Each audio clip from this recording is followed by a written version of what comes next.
کالا سونا دیا ہے.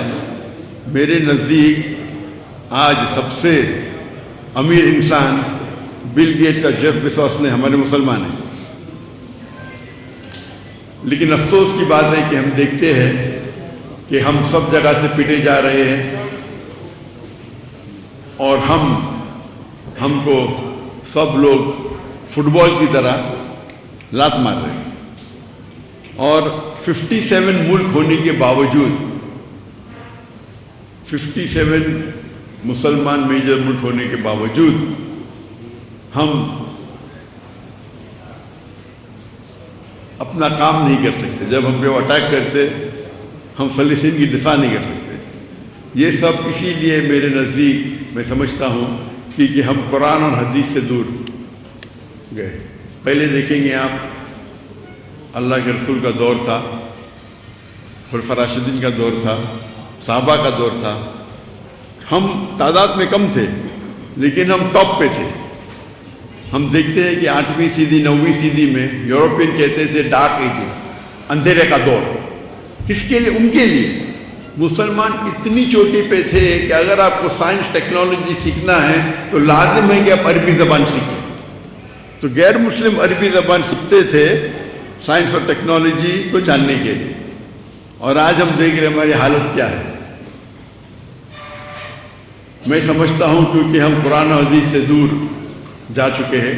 اللہ تعالیٰ فرماتے ہیں سورہ عمران میں سورہ نمبر 3 آیت نمبر 103 میں وَاعْتَصِمُوا بِحَبْلِ اللَّهِ جَمِيعًا وَلَا تَفَرَّقُوا، کہ ہم اللہ کی رسی کو مضبوطی سے پکڑے اور آپس میں نہ بٹے. اللہ کی رسی قرآن اور صحیح حدیث. اور ہم دیکھتے ہیں کہ ہمارے معاشرے میں کئی فرقے ہیں.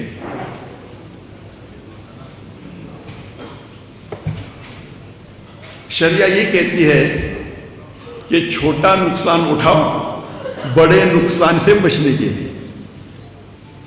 تو میری التجا ہے کیا یہ فرقہ بندی ہم کم کریں اور اللہ کی رسول کے قریب آئے. اور آپ دیکھیں گے اگر ہمارا دل بڑا ہے تو لوگ ہمارے قریب آئیں گے. ہمارا دل بڑا ہے اگر ہم کمپرومائز کرتے اس کا مطلب نہیں کہ ہم ہمارے عمل پہ کمپرومائز کر رہے ہیں. قرآن کی آیت ہے سورہ عمران سورہ نمبر 3 آیت نمبر 64 میں تعالوا الی کلمۃ سواء بیننا وبینکم، آؤ ہم اس بات کی طرف جو آپ پر ہمیں یکساں ہے. یہ اکثر اس کے پہلے اللہ تعالیٰ فرماتے کل یا اہل کتاب، کہو اہل کتاب سے، یہود و نصارہ سے. لیکن یہ آیت باقی غیر مسلم کے لیے بھی لاگو ہو سکتی ہے، چاہے وہ ہندو ہو چاہے بدھ ہو، ہر غیر مسلم کے لیے لاگو ہو سکتی ہے. اور اگر آپ ایک سٹیپ آگے جائیں گے تو میں کہتا ہوں کہ آپس میں جب مسلمان میں اختلاف ہوتا ہے تو یہ آیت ہم مسلمانوں کے لیے بھی استعمال کی جاتی ہے. یہ ماسٹر کی ہے. اور آپ دیکھیں گے کہ اگر ہم اللہ کے رسول کو اور اللہ کو آگے رکھیں گے تو لوگ آپ سے جڑیں گے. اگر میں جانتا ہوں کہ یہاں کے سب لوگ توحید مانتے ہیں اور میں توحید پہ تقریر دوں، کیا فائدہ؟ میں بھی 1% 2% آپ کو فائدہ ہوگا. لیکن جب ہم توحید کی بات کرتے ہیں اور دیگر فرقے والے کو دعوت دیتے اللہ اور اللہ کے رسول کی اور چھوٹی چھوٹی اختلاف کو بازو رکھتے ہیں تو آپ دیکھیں گے آپ کی دعوت اور مقبول ہوگی.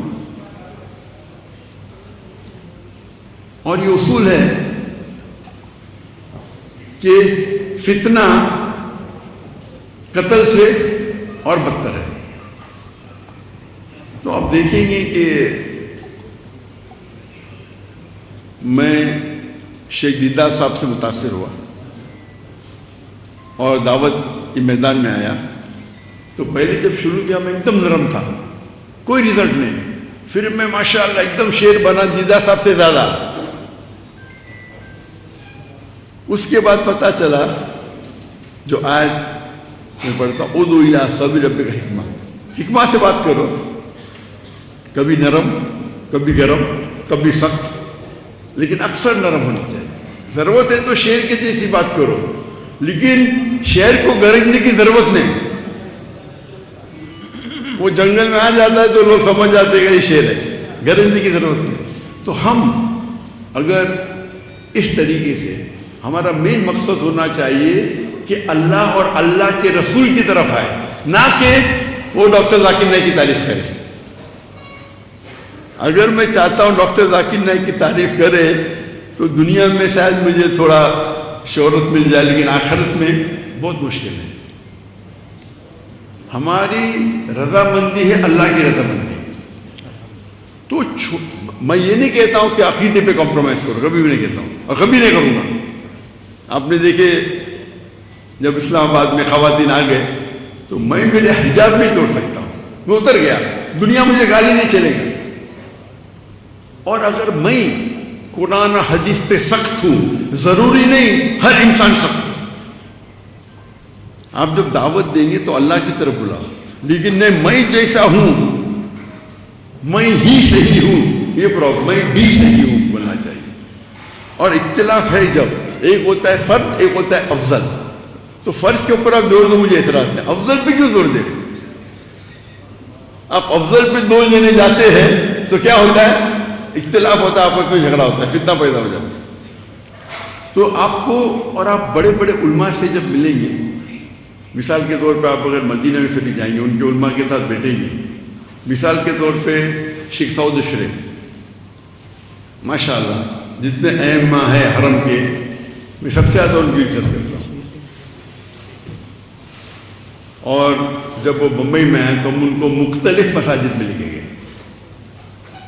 حنفی کے، شافی کے، اہل حدیث کے، جماعت اسلامی کے، اور وہ مانے بولے جانا چاہیے. اور سب لوگ احترام کرتے ہیں کیونکہ وہ امام کعبہ ہے.